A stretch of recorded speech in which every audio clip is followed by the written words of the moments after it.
से हाजी जाना दरखास्त करता हूँ कि ऐसा नेता बार बार नहीं आने का, ना मिलने वाले का। मैं आपको सच्ची बात बता दूं कि जाग उठो ए दीवानो, जाग उठो ए मुसलमानों, जाग उठो ए मुसलमानों, ओवैसी ने तुम्हें पुकारा है और बाबा साहब का इशारा समझो, पार्लियामेंट तुम्हारा है, पार्लियामेंट तुम्हारा है। अगर मेरी बात पे आप गौर करेंगे तो आने वाला प्रधानमंत्री भी तुम्हारा होगा, आने वाला मुख्यमंत्री भी तुम्हारा होगा। जनाब विनोद जाटव साहब, पूर्व प्रत्याशी हस्तिनापुर विधानसभा। विनोद जाटव साहब।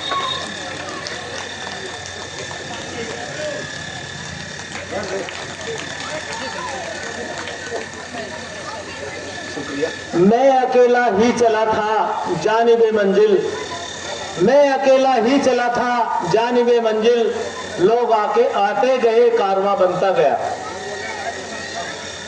मेरे दोस्तों, मैं सिर्फ आपको एक ही बात बताना चाहता हूं कि जब हम इस कारवां को लेके चले थे अब से 12 साल पहले, तो शायद कुछ चंद ही लोग थे और हम उन चंद लोगों को, हमारे पीछे पीछे लोग किस तरह की घृणा से हमें देखते थे, हमें कैसे कैसे कमेंट देते थे, हमारे नेता तो कैसी कैसी बातें बोलते थे कि एक तो ओवैसी वहां कटवाने के लिए तैयार है मुसलमानों को, दूसरे ये आ गए, वो तो हिंदुस्तान में आग लगाने के लिए तैयार है और दूसरे ये जो है उसके चमचे यहाँ जो है सड़कों पे आ गए।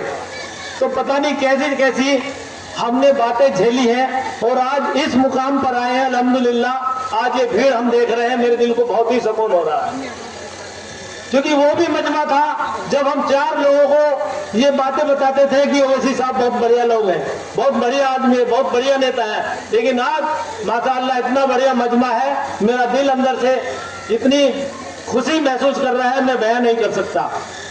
सबसे पहले जो हमारे बच्चे इस क्षेत्र के, जो बच्चियां जिन्होंने हाई स्कूल इंटर में अच्छे मार्क्स प्राप्त किए हैं, मैं सबसे पहले तो अपनी पार्टी की तरफ से और अपनी तरफ से उनको मुबारकबाद देता हूं, शुभकामनाएं देता हूं कि आगे वो अपने उज्जवल भविष्य के लिए अपना अच्छे कैरियर चुने, अच्छे स्कूल को चुने, अच्छी अच्छी पढ़ाई को चुने और आगे बढ़ के देश का नाम रोशन करे, अपने परिवार का नाम रोशन करे।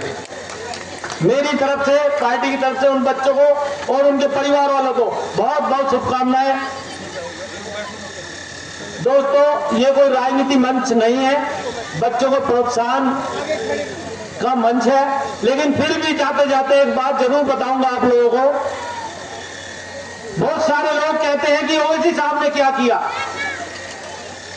अभी दिल्ली की विधानसभा का चुनाव था तो एक मुद्दा निकल के आया कि क्या किया ओवैसी ने देश के लिए, क्या किया ओवैसी ने मुसलमानों के लिए।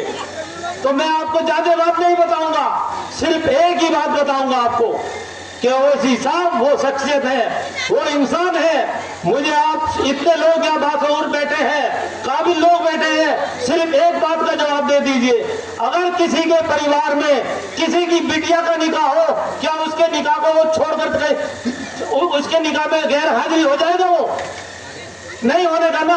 अगर वो 7 समुंदर पार भी बैठा हुआ है और उसे मालूम है कि उसकी बिटिया का निकाह है, तो तब भी छुट्टी लेकर अपने देश अपने घर आ जाएगा। लेकिन ओवैसी साहब ने जो कुर्बानी इस देश के लिए दी गई है, जो उन्होंने इस देश को दिखाया है, ओवैसी साहब ने जिस दिन आपकी शरीयत पर हमला होता, जिस दिन आपके शरीयत के खिलाफ संसद के अंदर बिल पास हो रहा था, उस दिन आप लोगों को नहीं मालूम कि उस दिन ओवैसी साहब की बिटिया का निकाह था। क्या आप मुझे बताइए, हम आसुर लोग बैठे हैं, क्या कोई अपनी बिटिया के निकाह में जो है शामिल नहीं होगा ऐसे में? लेकिन ओवैसी साहब ने सब चीज कुर्बान कर दी, अपने बिटिया के निकाह में नहीं पहुंचे और उन्होंने पूरी दुनिया को बताया, संसद के अंदर पहुंचे, पूरी दुनिया को बताया और उसकी मुखालफत के लिए, बिल की मुखालफत के पूरी जद्दोजहद की। बिल पास होना ना होना ये तो बात की बात थी, लेकिन उन्होंने लड़ाई लड़ी, दुनिया को बताया, सबको बताया। तो मैं भाइयों आपसे हाजी जाना दरखास्त करता हूं कि ऐसा नेता बार बार नहीं आने का, ना मिलने वाले का। मैं आपको सच्ची बात बता दूं, लास्ट बात कहूंगा, अपनी बात को एक शेर के माध्यम से खत्म करूंगा कि जाग उठो ए दीवानो, जाग उठो ए मुसलमान। जाग उठो मुसलमानों, ओवैसी ने तुम्हें पुकारा है। और बाबा साहब का इशारा समझो, पार्लियामेंट तुम्हारा है, पार्लियामेंट तुम्हारा है। अगर मेरी बात पे आप गौर करेंगे तो आने वाला प्रधानमंत्री भी तुम्हारा होगा, आने वाला मुख्यमंत्री भी तुम्हारा होगा। जय हिंद, जय भारत, जय भीम, जय भीम।